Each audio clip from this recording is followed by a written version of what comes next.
श्री अवध में एक संत थे। वे भगवान राम को अपना शिष्य मानते, अपने को गुरु।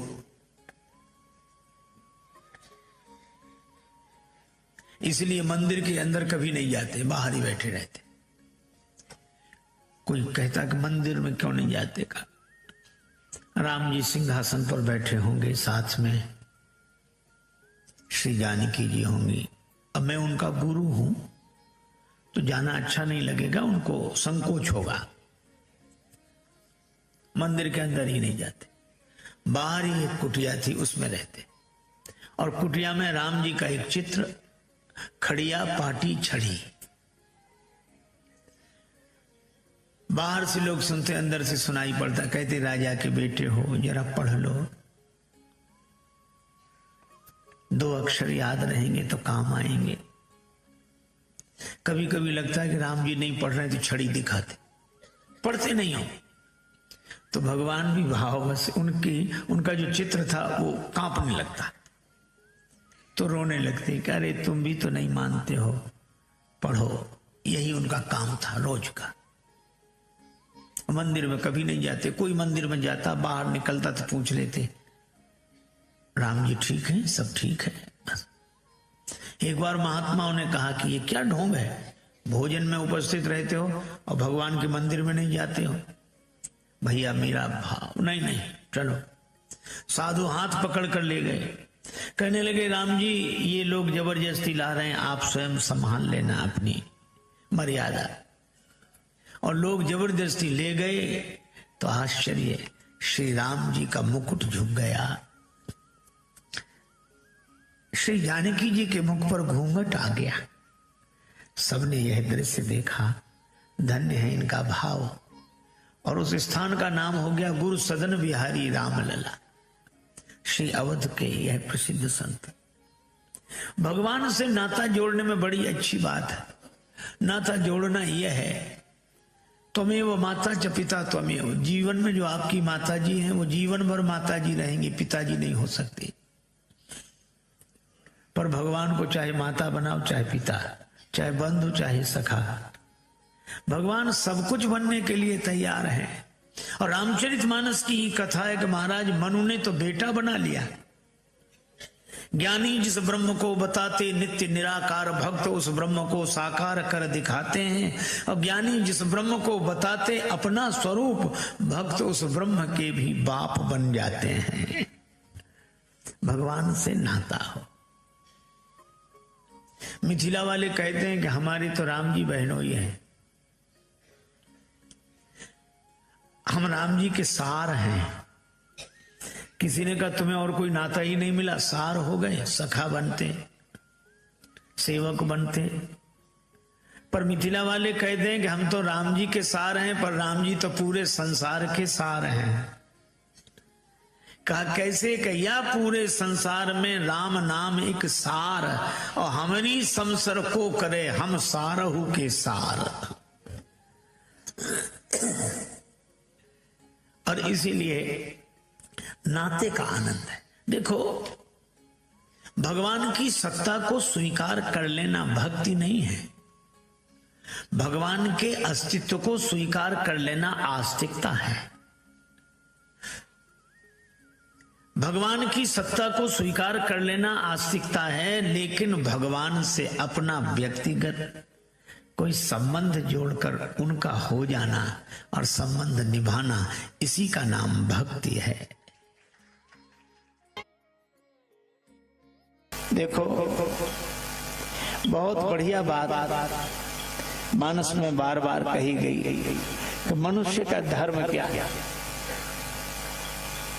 धर्म के बारे में कहते हैं, परिहित सरिस धर्म नहीं भाई, पर पीड़ा सम नहीं अधमाई।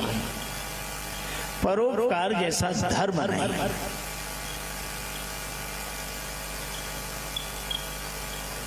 अब रामचरितमानस में एक घटना दिखाई देती है, लीला है।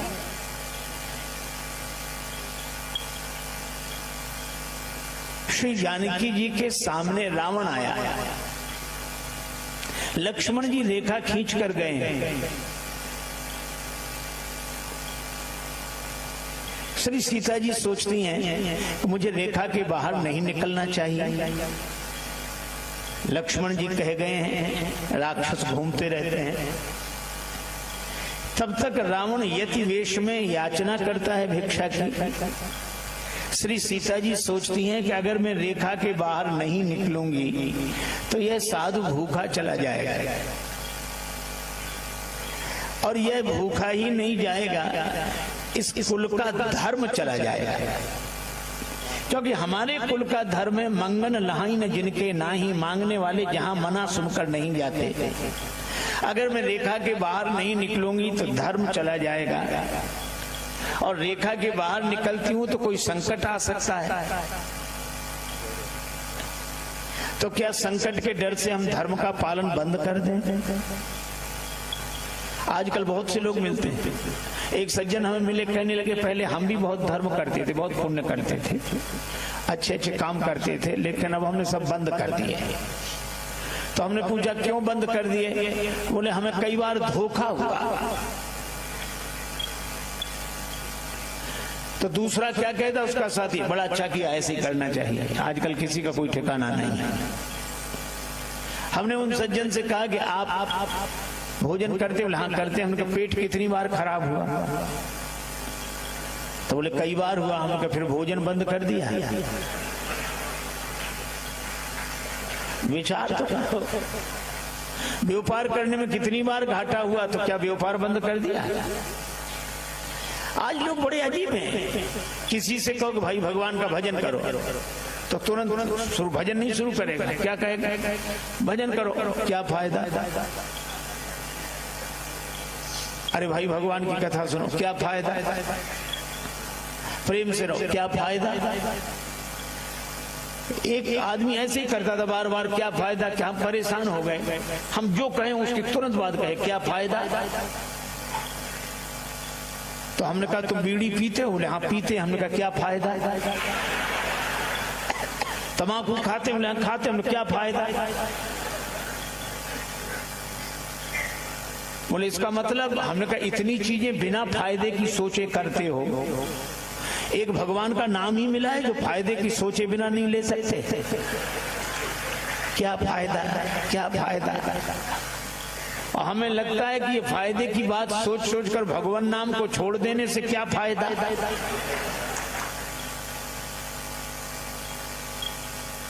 श्री सीता जी ने कहा कि मैं बाहर जाऊंगी, धर्म का पालन करूंगी। अब देखो कितनी विचित्रता है। उन्होंने धर्म का पालन किया, वे रेखा के बाहर निकली। श्री तुलसीदास जी महाराज कहते तब रावण निज रूप दिखावा। रावण ने बड़ा भयंकर रूप दिखाया। श्री सीता जी से किसी ने कहा कि अब संकट आ गया। श्री सीता जी ने कहा संकट आ गया है, मैं भगवान का स्मरण कर रही हूं। तो अब आपकी रक्षा कौन करेगा? यहाँ राम जी नहीं है, श्री लक्ष्मण जी नहीं है। अब आपकी रक्षा कौन करेगा? सीता जी ने कहा कि मेरी रक्षा होगी। का कौन करेगा आपकी रक्षा? श्री सीता जी ने कहा कि यदि मैंने धर्म की रक्षा की है तो धर्म मेरी रक्षा करेगा।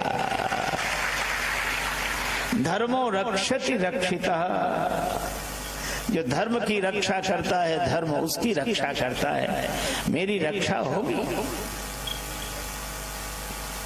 अच्छा फिर एक बात और है, मुझे तो कभी कभी लगता है, बहुत से लोग तो कहते हैं कि श्री सीता जी ने यह गलत किया, लीला ही सही, पर नहीं होना चाहिए, रेखा के बाहर नहीं निकलना चाहिए ये। पर मैं आपसे कहूं कि श्री सीता माता ने बड़ी कृपा की जो रेखा के बाहर निकली।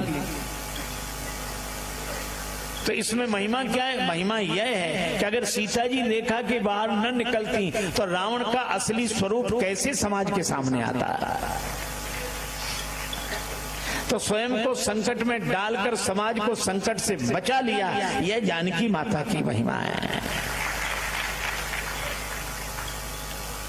अब एक बात देखो, श्री सीता जी के पास कोई साधन नहीं है और रावण के पास साधन है, रथ है, भौतिक बल है। लेकिन अंतर आप देखें, जिसके पास साधन है वो भयभीत है और जिसके जीवन में साधना है वो निर्भय है। रावण रथ भी चलाता है तो भय रथ हाँक न जाए। और श्री सीता जी आए गए प्रभु रहु खल ठाड़ा, भगवान का स्मरण करती हैं। अच्छा, संकट के समय क्या करना चाहिए? राम राम राम। दुख के समय राम नाम स्मरण करने से दुख मिटाने वाले परमात्मा की याद आती है, और सुख में राम नाम स्मरण करने से सुख देने वाले भगवान की याद आती है। श्री सीता जी राम राम राम राम राम कर रही हैं। अब आप देखो, यहां जितने लोग थे कोई सहायता के लिए नहीं आया। ऋषि मुनि नहीं आए, देवता नहीं आए, अरे जिन पर रक्षा का भार सौंपा था वो भी नहीं आए। कई बार ये प्रश्न उठता है, क्यों नहीं कोई भी आते, क्यों नहीं कोई भी आते, क्यों नहीं कोई भी आते, क्यों नहीं कोई भी आते। सुनकर करुणा क्रंदन माँ का, सुनकर करुणा क्रंदन माँ का, बैठ बधिर जो जाते, क्यों नहीं कोई भी आते, क्यों नहीं कोई भी आते, क्यों नहीं कोई भी आते। क्या कारण है कोई सहायता के लिए नहीं आ रहा? प्रभु ने वास किया था जब से,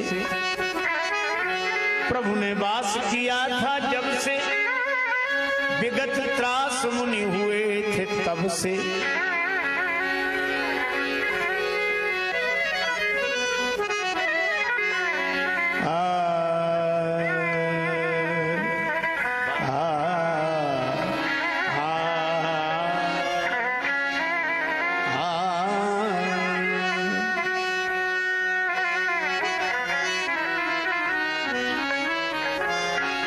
जब ते राम कीन तहाँ बासा, सुखी भये मुनि बीती त्रासा। प्रभु ने वास किया था जब से, विगत त्रास मुनि हुए थे तब से। जिनका त्रास हरावे भी नहीं विपत्ति में हाथ बटाते, क्यों नहीं कोई भी आते, क्यों नहीं कोई भी आते, क्यों नहीं कोई भी आते, ओ नहीं कोई भी आते, क्यों नहीं कोई भी आते, क्यों नहीं कोई भी आते। श्री लक्ष्मण जी जब वन में गए तो वन दिस देव सौंप सब काहू, गए जहां रावण ससिराहू। जब प्रभु ढिंग सौमित्र गए थे, दिसी देवों को सौंप गए थे। जिन पर रक्षा भार था वे भी नहीं कर्तव्य निभाते, क्यों नहीं कोई भी आते, क्यों नहीं कोई भी आते, क्यों नहीं कोई भी आते, क्यों नहीं कोई भी आते, क्यों नहीं कोई भी आते। अच्छा, जो सहयोग के लिए नहीं आ रहे हैं, क्या इनमें किसी को धर्म का ज्ञान नहीं था? भारत तो धर्म प्रधान देश है, धर्म प्राण देश है। उत्तर केवल एक, इनके नहीं आने का कारण केवल एक। यूं तो सभी धर्म की बात बताते, स्वयं समझते और समझाते। धर्म के बारे में अनेक लोग उपदेश देंगे, अनेक लोग जानेंगे, किंतु धर्म पर प्राण गंवाने बिरले जन ही जाते, क्यों नहीं कोई भी आते, क्यों नहीं कोई भी आते, क्यों नहीं कोई भी आते, क्यों नहीं कोई भी आते। मुर्दे का स्वांग सरल है, निर्वाह कठिन है। एक नाटक में कोई अभिनय कर रहा था, उसको मरना था, तो ऐसे मरा, धम्म से गिरा, और बड़ा स्वाभाविक अभिनय, दर्शक झूम गए और दर्शक बोले वाह वाह वंस मोर। फिर दोबारा खड़ा हो गया, फिर मर गया। स्वांग करना आसान है, निर्वाह कठिन।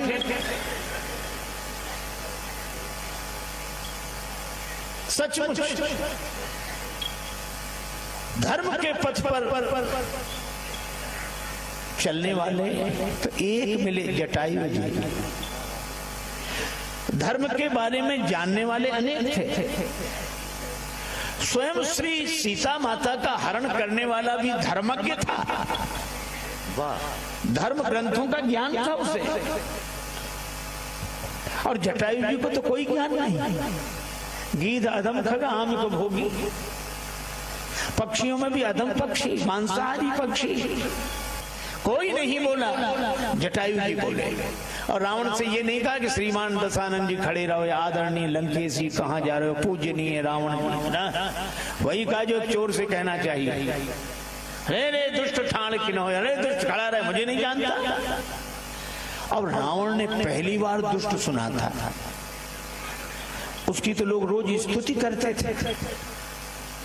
रावण ने कहा मुझे दुष्ट कौन कह रहा है, समझा शायद भगवान विष्णु आ रहे हैं, मैनाक पर्वत हो। लेकिन जब जटायु जी पास, अरे ये जटायु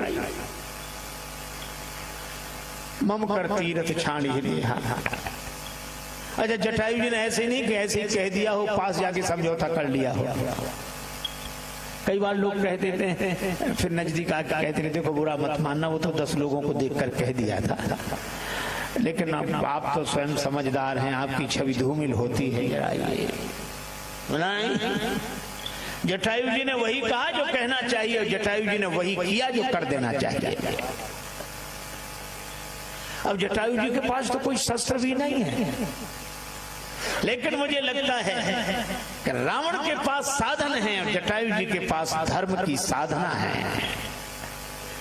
कैसे सन्मुख हुए जटायु जबकि शत्रु सबल था, क्योंकि आत्मबल गृद्धराज के जीवन में भी प्रबल था। ये मनोबल था, आत्मबल था।